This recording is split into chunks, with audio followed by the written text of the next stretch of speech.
तो sir corpus बढ़ाने के लिए स्टेप अप करना क्या ज़रूरी है कि मतलब एसआईपी से काम नहीं चलेगा? नहीं चलेगा एसआईपी से काम। एसआईपी से आप कॉर्पस तो बना सकते हैं लेकिन इन्फ्लेशन को बीट नहीं कर सकते। इन्फ्लेशन को बीट करने के लिए आपको स्टेप अप करना पड़ेगा।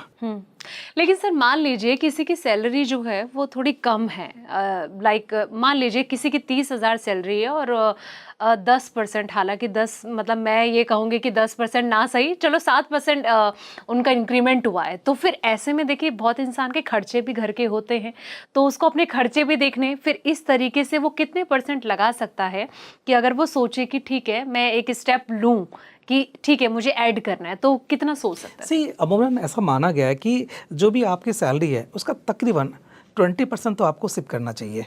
यानी अगर 30,000 रुपये की सैलरी है तो 6,000 रुपये आपको सिप स्टार्ट करना चाहिए। और हर साल 600 रुपये, यानी 6,000 रुपये का 10% कितना हो गया? 600 रुपये हो गया। और तकरीबन 8 से 10% का ही इंक्रीमेंट है हर साल। तो 600 रुपये हो गया, यानी 10% आपको हर साल बढ़ाना चाहिए। इससे एक अच्छा कॉर्पस आपका क्रिएट हो जाएगा। लेकिन अगर कई लोग ये सोचें कि कम सैलरी है, फिर 10% जैसे आप कह रहे हैं कि 6,000 रुपये उन्हें लगाना चाहिए, तो उनके लिए थोड़ा टफ नहीं होगा? टफ नहीं होगा क्योंकि देखिए लगातार हर महीने उनके अकाउंट से वो चीज़ जाएगी, वो रकम जाएगी। इसमें एक और भी ऑप्शंस है कि अगर आपको लगता है कि बीच में थोड़ी सी दिक्कतें आ रही है इन्वेस्टमेंट को चालू रखने में, तो आप कुछ महीनों के लिए पॉज भी कर सकते हैं। आज आपने स्टार्ट कर दिया, राइट, नेक्स्ट ईयर आपने स्टेप अप कर दिया, बट आपको लगता है कि वो अफोर्डेबिलिटी नहीं हो पा रही है, कहीं ना कहीं दिक्कतें आ रही है, तो आप उसको स्टॉप भी कर सकते हैं। बट कोशिश कीजिए कि उसको आप कंटिन्यू रखें ताकि कम अवधि में ज़्यादा पैसा आपका क्रिएट हो पाए। वो आपके हाथ में, आप जब भी चाहे तो उसको आप स्टॉप कर सकते हैं, रोक सकते हैं, लेकिन मेरा मानना है कि अगर चला सकते हैं तो ज़रूर चलाइए, क्योंकि पैसे की ज़रूरत आज भी है और फ्यूचर में भी होने वाली है। बिल्कुल।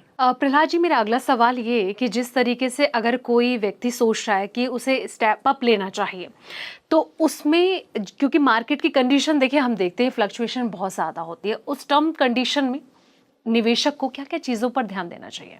निवेशक को ना हर वक्त तैयार होना चाहिए। एक रूल है 7531, 7531।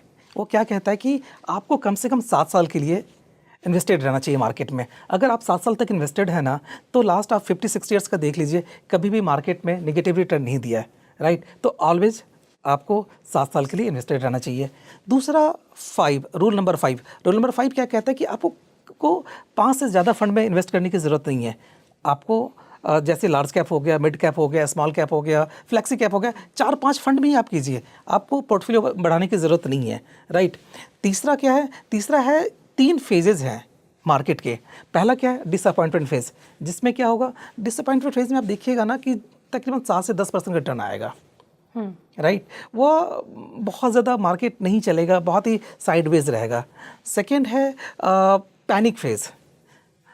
उससे पहले इरिटेशन फेज़ आता है। इरिटेशन फेज़ के अंदर ना 0 to 7% के बीच में रिटर्न आता है आपका। And last one is panic phase, जहाँ पे हो सकता है नेगेटिव भी रिटर्न आए। लेकिन उसमें क्या फ़ायदा होता है? अगर नेगेटिव रिटर्न आएगा यानी मार्केट टूटेगा, तो उसमें क्या होगा कि आप जब भी आप नया परचेज़ कर रहे हैं, सिर्फ का पैसा जा रहा है, तो उसमें क्या होगा? आपका जो यूनिट्स है, नंबर ऑफ़ यूनिट्स ज़्यादा मिलेगा। तो हमेशा ये 3 फेज़ के लिए आपको तैयार रहना चाहिए। First is disappointment phase, second is panic phase, and third is irritation phase. Yes, and last one is जिसकी हम बात कर रहे हैं, स्टेप अप। यानी आप हर साल अपने इन्वेस्टमेंट को 10% से बढ़ाइए, जो रूल नंबर 1 है। मतलब इसको इस तरीके से समझा जा सकता है कि जैसे कदम चलते हैं वो स्टेप अगर आप हर साल लेते रहें तो आपको उससे अच्छा आपका फंड तैयार हो सकता है इन फ्यूचर। लेकिन बहुत तरह के सवाल मुझे लगता है कई लोगों के जहन में इस वक्त चल भी रहे होंगे कि अगर कोई न्यू इन्वेस्टर है सर, तो उसको कितने टाइम के बाद फिर स्टेप अप करना चाहिए?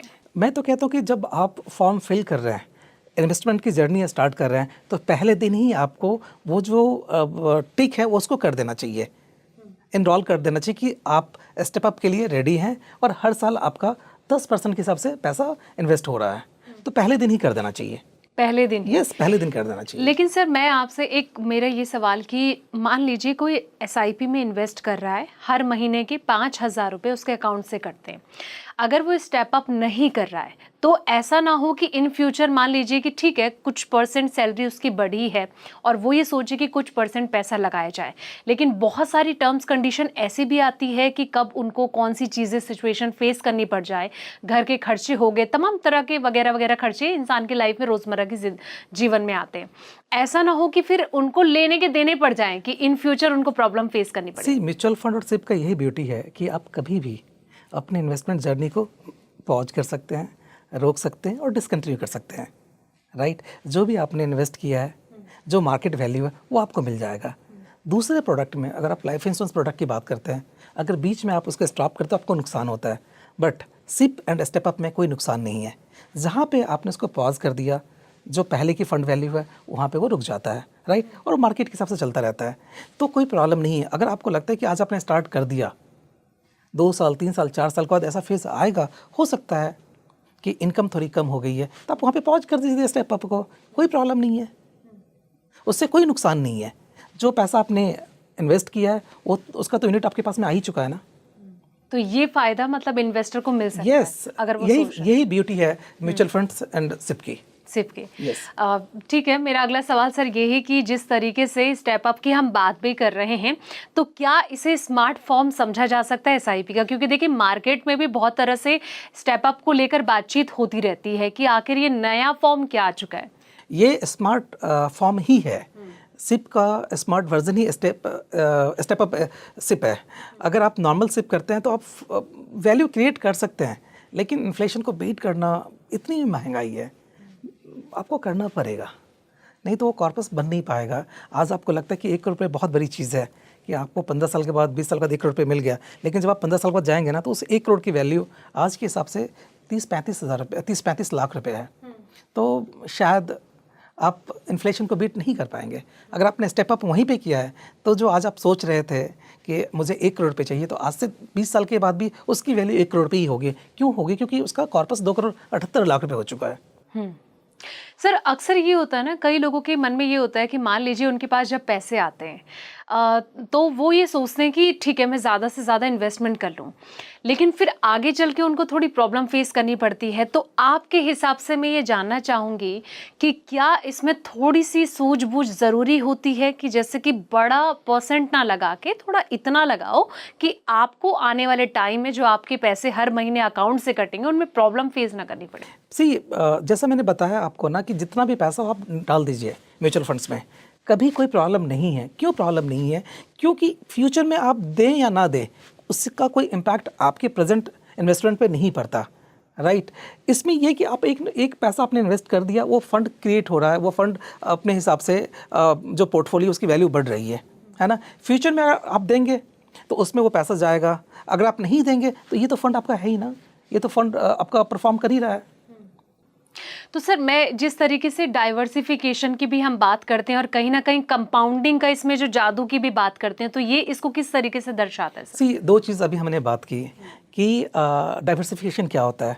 आप 5 फंड से ज़्यादा फंड मत चूज़ कीजिए अपने पोर्टफोलियो के लिए। अगर आप ज़्यादा चूज़ करेंगे तो आपको ट्रैक करना डिफ़िकल्ट हो जाएगा। इसीलिए कोशिश कीजिए कि 5 फंड ही आपके पोर्टफोलियो में हो, जहाँ पे लार्ज कैप भी हो, मिड कैप भी हो, फ्लैक्सी कैप भी और मल्टी कैप भी हो, राइट। तो ये 5 फंड से ज़्यादा मत चूज़ कीजिए। सेकेंड, आप कंपाउंडिंग की बात कर रहे हैं, जितना लंबा वक्त आप मार्केट में दीजिएगा, जितना लंबे वक्त तक आप इन्वेस्टेड रहिएगा, उतना पैसा क्रिएट करेगा। आप देखिए कि 15 साल में अगर आपका पैसा आज आपने स्टार्ट किया 10,000 रुपये इन्वेस्ट करना, है ना, 20 साल तक आपने इन्वेस्ट किया, 15% का रिटर्न आता है तो बन जाता है 1.5 करोड़ रुपये। अगर आप 15 साल लग गए 1.5 करोड़ बनने में, लेकिन अगर आप इसको 20 साल के बदले 25 साल करते हैं तो ये जो 1.5 करोड़ रुपये है ना, ये 4 करोड़ रुपये बन जाता है। तो यही खूबसूरती है कंपाउंडिंग की। इट मीन्स हर दूसरे साल आपका पैसा डबल हो रहा है। तो जितने लंबे अवधि तक आप इन्वेस्टेड रहते हैं उतना पैसा आपका ग्रो करता है। मतलब इसमें लॉन्ग टर्म के लिए इन्वेस्ट करना ज़रूरी है, बहुत ज़रूरी है। इसका ध्यान, पैसा तभी क्रिएट होगा, तभी बड़ा फंड हम इन फ्यूचर के लिए तैयार कर सकते हैं। मतलब लाइक ये कह सकते हैं कि करोड़पति बनना तभी सच हो सकता है हमारा। बिल्कुल सही बात है, तभी सच हो सकता है जब आप लंबे अवधि तक रहते हैं तो आपका पैसा ज़रूर बनेगा। तो आप ये कहेंगे कि एक कॉमन से पीपल के लिए भी ये सोचना अच्छा होगा, आराम से जो कोई भी- सपना वो देखते हैं वो सच हो जाएगा। सिप करने वाला हर इन्वेस्टर करोड़पति बन सकता है, ये गारंटी है। बस उसको उनको एक चीज़ करना है कि मार्केट में इन्वेस्टेड रहना है, सिप को स्टार्ट रखना, 15-20 साल तक कीजिए, आप करोड़पति बन सकते हैं।